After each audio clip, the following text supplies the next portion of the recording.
you could have this attitude with your person, or at least, shouting it out to the 5D saying either come now or I'm out. There is something about timing with this collective. Again, this is how you feel towards this person. Maybe you have hit that point of, okay, what's funny is both of these cards, I didn't realize this. See all these clocks? There's something about timing with this collective. Maybe recently, I'm hearing maybe in the past week, you're either like there's something you shout out like, come now or I'm moving on. And if I move on, okay, bye. It's like you're not fazed by it anymore. There is something about this collective. You feel like maybe that was a harsh lesson, is for the longest time you did sit pretty and wait for this person to maybe come through or pop up or show up, and they never really did. Or if they did, it was like very like breadcrumby,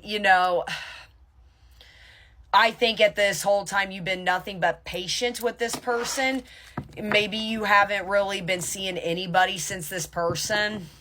Especially now you're at this point of, I think I'm about to move on. I think, because there is something about this collective. I will say Aries energy at the bottom of the deck. Passionate, driven, restless, leader, ambitious, and then aggressive, impulsive, and impatient. That's how you could be an Aries, but even then, I feel like this is the energy you're embodying. Wonder Woman could be, every time I see this picture, I always think of Wonder Woman. That could be very significant to you. You want your Superman? I don't know what that, I was thinking maybe superheroes. I don't know why that's coming to my head now. Could have been very relevant to you or your person. You could have been a DC person. Whatever. But anyways, as I was saying, that's where I'm feeling you're getting impatient when it comes to this person, but you're not wanting to wait anymore. That's what I said in part one. You've kind of surrendered to it, but you're okay. And anyways, as I was saying, you could be that collective that once you move on, that's it. There is no going back. I don't think you've ever moved on from this person. And I think part of it scares you, because I feel like you've accepted it. You're ready to surrender them. You're ready for it. But it's that nerve-wracking of like, look, once I leave, you'll never see me again. Past life connection or not. Let's see what else to finish out this road. Tower moment. I think, okay, so every time you think about this person, what does this say? I feel my life is falling apart and being pulled apart. No matter what I try to build, things keep crumbling all around me. I wish you were here to help. You were the only thing solid in my life. So maybe another thing for this collective, and again, this is how you feel towards this person. Maybe you've been kind of going through tower moments right now. Maybe you've been sick or things are falling apart. I'm also hearing a car breakdown. Nothing I feel like major has happened in your life, but inconveniences is happening. Maybe this is kind of triggering you to kind of be like, okay, surrender. I feel like you've been trying to hold on to this relationship grip tight for so long that now I feel like maybe the past week or two, you've finally been like, okay, I gotta let it go. But now time is ticking. It's like, again, come in or I'm out. And if I'm out, you'll never see me again. It's like you're preparing for that, especially with that tower moment. But maybe with that, maybe, in your everyday world right now, maybe you're not doing so hot. Like I said, you could be feeling sick or things are falling apart. Like, let me confirm that tower moment, actually. Okay.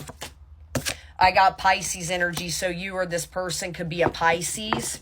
Depressive, dependent, obsessive, extreme emotions, escapist, and spiteful right here.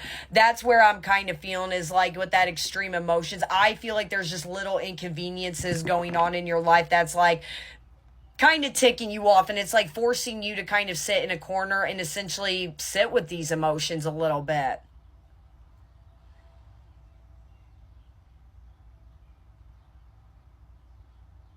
I think you've been currently or just got out of a tower moment as far as that harsh lesson, as far as don't make that detail fit. Again, this is between you and I. I'm not judging you, but I do feel like this collective, you have waited on this person for so long. And I feel like sometimes I always say the more you avoid those tower moments, the more that the universe will eventually yank that rug beneath your feet. And I feel like the rug recently has been yanked beneath your feet, and it's more to kind of put you in that time frame of, kind of that life is too short. Do you want to sit and wait on this person? There is something about with this collective. I don't know why it's coming to my head. You could have ADHD, but even then you could be feeling very antsy when it comes to this person. It's like, I'm kind of getting an image of for at least 2 years, somebody was like pacing around their house, pacing around, waiting for a call, a text, a phone call. And like I said, I'm not saying you do it 24/7, but you have embodied this energy of they're going to come, like they're going to come back, and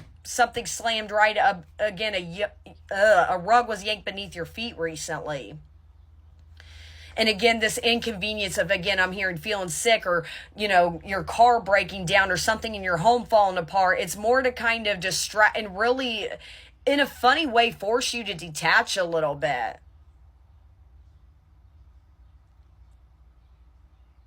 But I also do feel like when you think about this person, you think about the person they essentially either left you for or moved on to. Maybe this collective, you did have some form of obsessiveness. Maybe you had a bad habit of comparing yourself to the third party a lot when they were together.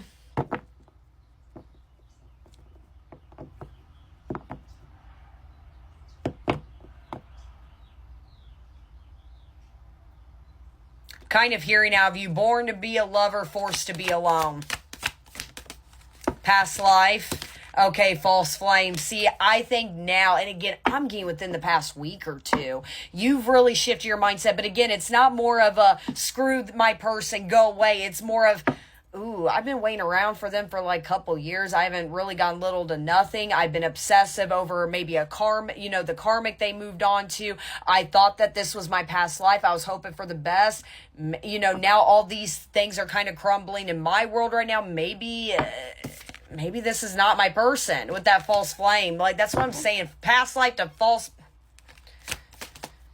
Time is ticking. And then I also got Sagittarian energy. So you, or this person, I got Sagittarian, Pisces. I also said Aries. I said a lot of things I should not have said. I said them out of anger and fear. Sometimes I say things without even thinking. I'm sorry for hurting you with my words. One second.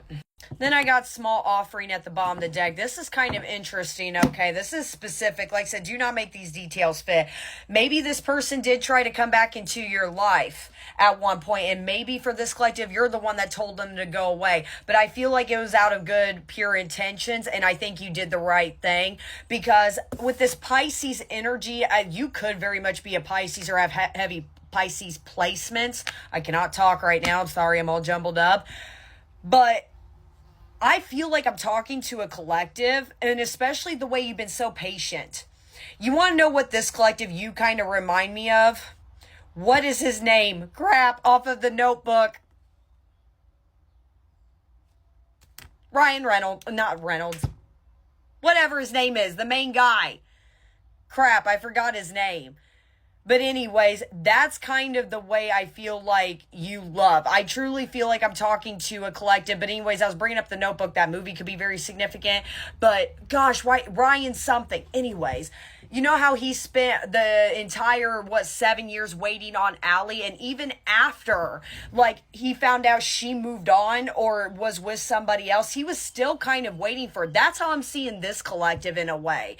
I feel like I'm talking to a collective, male, female, I don't give a shit. You're truly a romantic. Even if I'm talking to a female and your person's a guy, you have no problem taking this person on a date, giving them gifts. There is something about this collective. You know how to love. You have high standards on yourself and have high standards on whoever you're trying to attract to your life. And I feel like when this person tried to come back in your life, it was not up to your standards. They could have played the boy, gender doesn't matter, card on you, and you could have told this person to go away. And that's another, you've always wanted this person to come in correctly. Not saying you didn't fall for them at one point or fall for, things didn't end up very, you did fall for it, but there is something about, yes, you love this person, but they never came in properly the way they did. And maybe you told this person to go away, and you've kind of been back and forth with it, saying, well, maybe I shouldn't have said that. Maybe I should take them back. And what happened with this tower moment? Eventually they yanked that rug beneath your feet and said no. So I feel like for this collective, you did the right thing at one point. One more, karmic partners, okay, but infatuation right here. being carried away by an unreasonable passion, obsessively strong emotions for someone based on physical needs and or believing it is the perfect relationship. That's where I'm saying like green eyes could be very significant as well, but there is something about both of your lips, the way you guys kiss, okay? But that's where I'm saying like maybe this collective, and like to be honest with yourself, maybe you do have had like maybe you still kind